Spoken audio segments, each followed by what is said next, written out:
नमस्कार प्यारे विद्यार्थियों, स्वागत है आप सभी का आपके अपने YouTube channel study ventures classes पर। साथियों, आप सभी के बीच में लेकर उपस्थित हूं बहुत ही धमाकेदार क्लास। ये क्लास है आप सभी का शिक्षा मनोविज्ञान विशेष, जो कि आप सभी के गत वर्षों के प्रश्नों का संग्रह है। परीक्षा आपकी रीट पात्रता परीक्षा को लेकर ये क्लास काफी ज्यादा महत्वपूर्ण है। रीट पात्रता परीक्षा की बात करें तो आपका 27 और 28 फरवरी को आपका रीट पात्रता परीक्षा होने वाली है। 30 अति महत्वपूर्ण प्रश्न है जो कि आपके 100% पेपर के अंदर इस बार देखे जा सकते हैं। तो ये क्लास आप सभी विद्यार्थियों के लिए काफी ज्यादा महत्वपूर्ण होने वाली है। चैनल को सब्सक्राइब कर लेना रेगुलर क्लासेस के लिए, और ये क्लास सभी विद्यार्थियों के लिए बहुत ही ज्यादा महत्वपूर्ण है जो रीट पात्रता परीक्षा की तैयारी कर रहे हैं। ठीक है, तो क्लास को देख लेना। चलिए शुरू करते हैं आज की ये क्लास। बिल्कुल आपका पहला प्रश्न साथियों प्रश्न है जो कि अपन पढ़ने वाले हैं, शिक्षा मनोविज्ञान और बाल विकास के महत्वपूर्ण प्रश्न पढ़ने वाले हैं, यानी कि psychology objective question model paper first आपका ही रहने वाला है। ठीक है, हाँ, तो पहला प्रश्न आप सभी के बीच पूछा गया, बहुत ही इंपॉर्टेंट शानदार प्रश्न को पढ़िएगा। निम्नलिखित सिद्धांतकारों में से किसका मत है कि बच्चे अपनी बुद्धि व विकास हेतु कठोर अध्ययन करते हैं? बताओ भाई, किसका आंसर हो जाएगा, क्या राइट हो जाएगा इसमें? किस सिद्धांतकारों का मत है? कहना है कि बुद्धि, यानी कि बच्चे अपनी बुद्धि, अपनी वृद्धि एवं विकास हेतु कठोर अध्ययन करते हैं।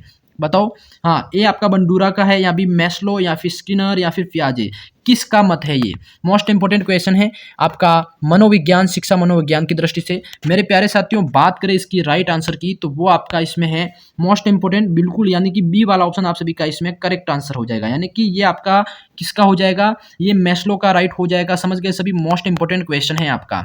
अब बढ़ते हैं अगले क्वेश्चन की तरफ। क्वेश्चन आपका सेकंड पूछा गया, मोस्ट इंपोर्टेंट साथियों, जो भी क्लास में प्रश्न पढ़ा रहा हूं मोस्ट इंपोर्टेंट है। ठीक है, चैनल को सब्सक्राइब कर लेना। प्रश्न दूसरा पूछा गया है कि शिक्षा की प्रक्रिया में प्रेरणा का महत्व है, इस बात को ध्यान में रखें जो अध्यापक को निम्न में से कौन सा कार्य नहीं करना चाहिए? मेरे प्यारे साथियों, प्रश्न को ध्यान से पढ़िएगा, फिर आंसर देना है। बिल्कुल ऑप्शन आपके सामने है, इसका क्या आंसर हो जाएगा? बिल्कुल इसका आंसर हो जाएगा मेरे प्यारे साथियों, ऑप्शन आपके सामने है, थोड़ा ऊपर कर लेते हैं। इसमें जो आपका करेक्ट आंसर है वो है इनामों का प्रलोभन देकर बालकों में प्रतिद्वंद्विता पैदा करना। ये आपका एक जो आंसर है वो नहीं हो सकता, यानी कि सी वाला ऑप्शन इसमें राइट हो जाएगा। क्या है? शिक्षा की प्रक्रिया में प्रेरणा का महत्व है कि इस बात को ध्यान में रखें जो अध्यापक को निम्न में से कार्य नहीं करना है। क्या कार्य नहीं करना है? इनामों का प्रलोभन देकर बालकों में जो प्रतिद्वंद्विता है पैदा करना, ये कार्य अध्यापक को नहीं करना है। समझ गए सभी? हाँ, अब बढ़ते हैं अगले क्वेश्चन की तरफ। क्वेश्चन आपका 3 पूछा गया साथियों, मोस्ट इंपोर्टेंट है। शैशवावस्था के लिए उत्तम शिक्षण विधि कौन सी है, वो पूछा है। शैशवावस्था के लिए उत्तम शिक्षण विधि कौन सी है? क्वेश्चन 3 का आंसर देना है। मोस्ट इंपोर्टेंट प्रश्न है आपका। इसमें आपको ऑप्शन पढ़ने हैं। सबसे पहले मांटेश्वरी विधि और मांटेश्वरी विधि या खेल विधि और किंडरगार्टन विधि या फिर उपयुक्त डी। मेरे प्यारे साथियों, शैशवावस्था के लिए आपकी जो उत्तम शिक्षण विधि है वो आपकी हो जाएगी उपयुक्त सभी, यानी कि डी, आपका डी वाला ऑप्शन आपका राइट हो जाएगा। कैसे? मांटेश्वरी विधि भी इसमें शामिल है, खेल विधि हो गया, किंडरगार्टन विधि हो गया, यानी कि सारे ऑप्शन इसमें करेक्ट हो जाएंगे। अब क्वेश्चन 4 की बात करते हैं। इसमें क्वेश्चन 4 आपका क्या पूछा है? मोस्ट इंपोर्टेंट है। तुम मुझे कोई बालक दे दो और मैं उसे कुछ भी बना सकता हूं, यह दावा किसका है? देखो, किस इतिहासकार का ये वादा है, दावा है, वो पूछा आपको, है ना। तुम मुझे कोई बालक दे दो, मैं उसे कुछ भी बना सकता हूँ, यह मेरा दावा है। तो ये कहने वाले थे आपके सी वाला ऑप्शन, यानी कि वॉटसन ने ये सब चीज़ें कही थी, यानी ठीक है, इतिहासकार वॉटसन के द्वारा कही गई थी। मोस्ट इंपोर्टेंट क्वेश्चन है। चैनल पे नए हैं तो चैनल को सब्सक्राइब करते रहना। क्लास काफ़ी अच्छी महत्वपूर्ण है सभी विद्यार्थियों के लिए। अगला प्रश्न है आपका 5वां पूछा गया साथियों, बहुत ही शानदार प्रश्न को पढ़िएगा कि प्रगतिशील परिवारों में बच्चों में अपेक्षाकृत कौन सा प्रेरक अधिक प्रबल होता है? बताइए जल्दी से। प्रगतिशील जो परिवार है उसमें बच्चों का जो अपेक्षाकृत प्रेरक अधिक प्रबल होता है, किससे? बताइए भाई, इसमें आंसर क्या हो जाएगा आपका? उपलब्धि, यानी कि डी वाला ऑप्शन आपका सभी का राइट हो जाएगा। उपलब्धि से आपका अधिक प्रबल होता है। समझ गए सभी? अब बढ़ते हैं क्वेश्चन आपके 6 की तरफ। प्रश्न आपका से पूछा गया, मोस्ट इंपोर्टेंट प्रश्न है आपका शानदार। निम्न में से कौन सा क्षेत्र मनोविज्ञान के अंतर्गत नहीं आता है? कौन सा क्षेत्र मनोविज्ञान के अंतर्गत नहीं आता है? क्वेश्चन 6 का आंसर दीजिए जल्दी से फटाफट मेरे प्यारे साथियों। शिक्षा मनोविज्ञान के अंदर असामान्य मनोविज्ञान ये भी आता है आपका, औद्योगिक मनोविज्ञान ये भी आता है, आर्थिक मनोविज्ञान नहीं आता है, और खेल विज्ञान ये आता है। तो इसमें प्रश्न क्या पूछा है? कौन सा अंतर्गत नहीं आता है? तो वो आपका हो जाएगा इसमें सी वाला ऑप्शन आपका इसमें राइट हो जाएगा। समझ गए सभी? मोस्ट इंपोर्टेंट आपका आर्थिक मनोविज्ञान, जो कि मतलब मनोविज्ञान के अंतर्गत नहीं आता है।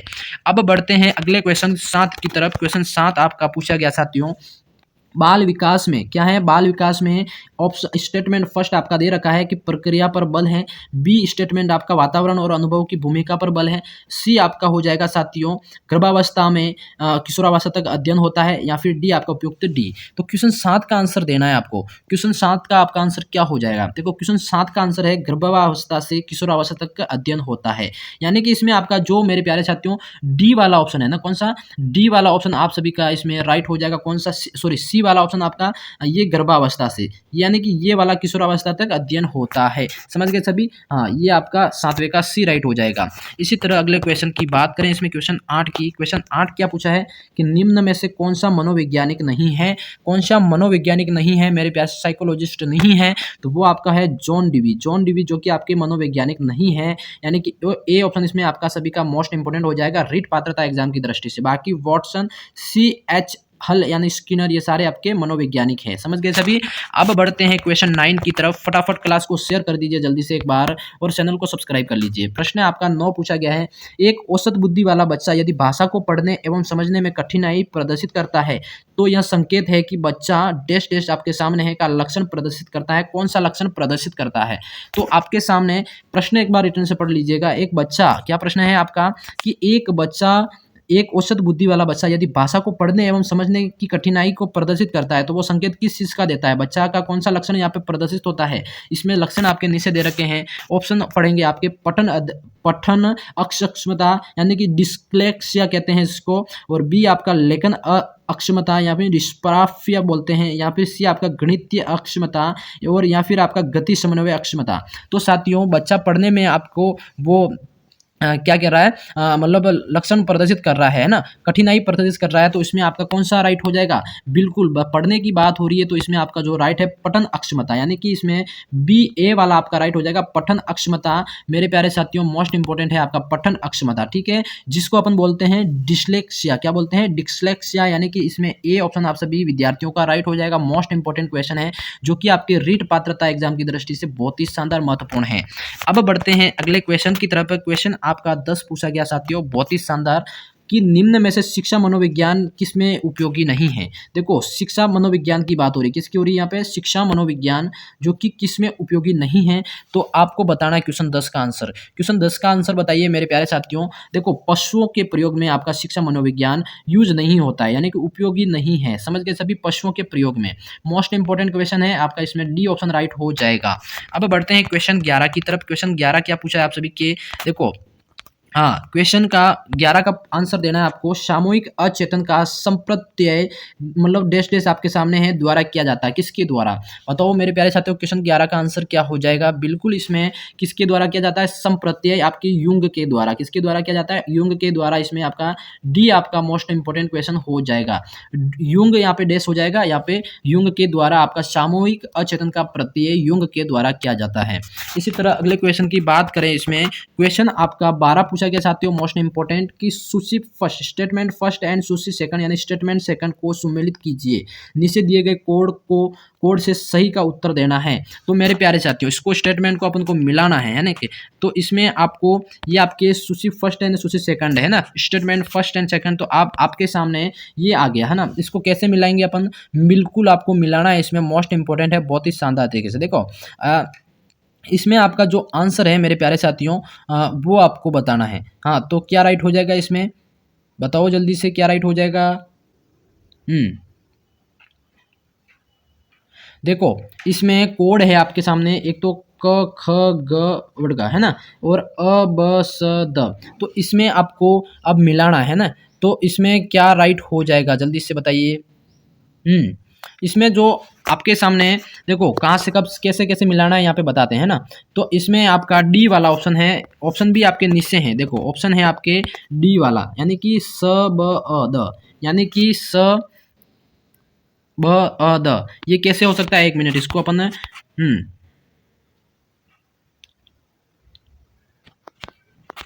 देखो इसमें क को मिलान करना है इनके हिसाब से।